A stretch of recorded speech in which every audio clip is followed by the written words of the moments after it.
করবে, যেই উম্মত সবার শেষে আসবে আবার সবার আগেও জান্নাতে প্রবেশ করবে। সুবহানাল্লাহ। জানেন তাদের বয়স কত থাকবে? তিনি বললেন, কি কত বয়স থাকবে বলেন তো? আমাদের নবী নূহ আলাইহিস সালাতু ওয়াস সালাম বললেন, তাদের বয়স মাত্র থাকবে 60 থেকে 70 বছর। সুবহানাল্লাহ। মহিলা আতঙ্ক হয়ে বললেন, 60 থেকে 70 বছর, তো তারা কি বিয়ে শাদী করবে? বলে হ্যাঁ করবে। তারা কি বাচ্চা কাচ্চা হবে? বলে হ্যাঁ হবে। তারা কি চাকরি বাকরি করবে? বলে হ্যাঁ করবে। মহিলা আতঙ্ক হয়ে গেলেন, আমাদের 400-500 বছর হায়াত, আর এমন নবী এই দুনিয়ার মধ্যে আসবেন যে নবীর বয়স মাত্র থাকবে 60 থেকে 70 বছর। আমি 1 বছর না 2 বছর না, 60 থেকে 70 বছর আমি এক সেজদায় কাটাইয়া দিতাম। সুবহানাল্লাহ। তারা আমলদার ছিল। দেখেন একটা সেজদায় বলছে যে 1 থেকে 2 না, 1 বছর 2 বছর 40 বছর না, 60 থেকে 70 বছর একটা সেজদায় কাটিয়ে দিবে। সুবহানাল্লাহ। এরা এমন উম্মত ছিল, খুবই নামাজকে গুরুত্ব দিতেন। আর আমাদের নবীর তো তুলনাই নাই। আমাদের নবী শেষ নবী, যিনি নূর নবী, যিনি হায়াতুন নবী, জিন্দা নবী, ওনার সাথে তারা বলেছেন যে জান্নাতে হাজার হাজার আঙ্গুর ফলের বাগান দিয়ে দিবেন। প্রত্যেকটা মানুষের জন্য আল্লাহ তাআলা পুরস্কার রেখেছেন। সুবহানাল্লাহ। আমরা কিভাবে জান্নাতে যাই? আমাদের তো আমলও ঠিক নাই, নামাজও পাঁচ ওয়াক্ত পড়তে পারি না। আবার কেউ গান শুনতেছি, কেউ অনেক পাপ কাজ নিয়ে ব্যস্ত আছে।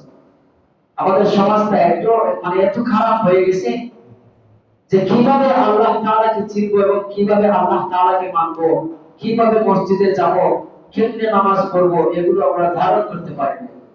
এমন মানুষ হয়ে গেছে আমরা। তো দেখেন, 3 কিসিমের লোক জান্নাতে প্রবেশ করতে পারবে না। আমি অনেকখানে বলেছি।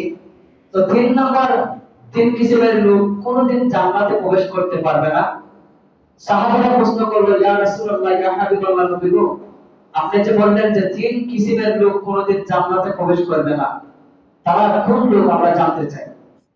আমার নবী ডাক দিয়া বলেন, সাহাবীরা রে, ও সাহাবীরা, তোমরা কি জানতে চাও কোন 3 কিসিমের লোক কোনোদিন জান্নাতে যাইবে না?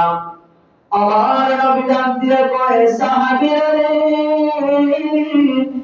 ও সাহাবীরা, 1 নাম্বার হইল যারা নেশা করে তারা কোনোদিন জান্নাতে যাইবে না।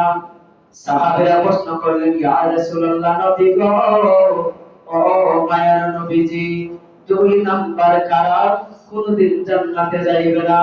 আমার নবী ডাক দিয়া কয়, 2 নাম্বার হইল তারা যারা বেপরদায় চলাফেরা করে, তারা কোনোদিন জান্নাতে যাইবে না। আমাদের সমাজের মধ্যে বেপরদা মানুষ আছে না নাই?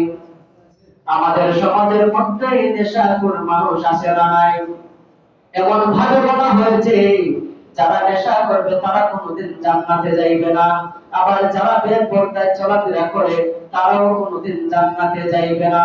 3 নাম্বার হইল, সাহাবীরা প্রশ্ন করলো, ইয়া রাসূলুল্লাহ, নবী গো, 3 নাম্বার কারা কোনোদিন জান্নাতে যাইবে না? আমার নবী ডাক দিয়া কয়, সাহাবীরা রে,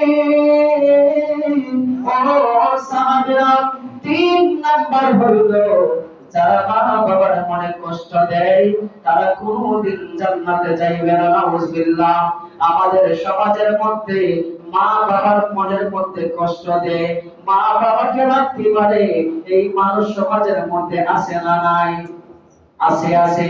এমন মানুষ আছে, মা বাবার কথা শুনতে চায় না। মা বাবা যদি বলে ডান রাস্তায় চলাফেরা করো, সে কিন্তু বামে চলাফেরা করে।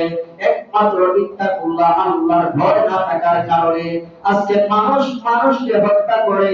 একমাত্র আল্লাহ তাআলার ভয় না থাকার কারণে আজকে মানুষ মানুষকে ছুরি দিয়ে খুন করে। একমাত্র তার অন্তরে ইত্তাকুল্লাহ, আল্লাহ তাআলার ভয় না থাকার কারণে। ঠিক না? নালিল মুত্তাকিনা মাফাজাত হাদাইকা ওয়া আনাবা ওয়া কাওয়াইবা তুরাবা। আবার আরেক আয়াতে আল্লাহ তাআলা বলেন, ইয়া আইয়ুহাল্লাযীনা আমানু কুলু ফিসসিলমি কাফা, তোমরা পরিপূর্ণভাবে ইসলামে প্রবেশ করো, পরিপূর্ণভাবে ইসলামে দাখিল হও। কেন? আপনারা তো জান্নাতে যাইতে হবে। আল্লাহ তাআলা প্রত্যেকটা মানুষের জন্য জান্নাত তৈরি করে রেখেছেন। দেখেন, আমরা যদি জান্নাতে যাইতে চাই, তাইলে আল্লাহ তাআলার পাঁচ ওয়াক্ত নামাজ পড়তে হবে, রোজা রাখতে হবে, আল্লাহর আদেশ মতন চলতে হবে। ঠিক না বেঠিক?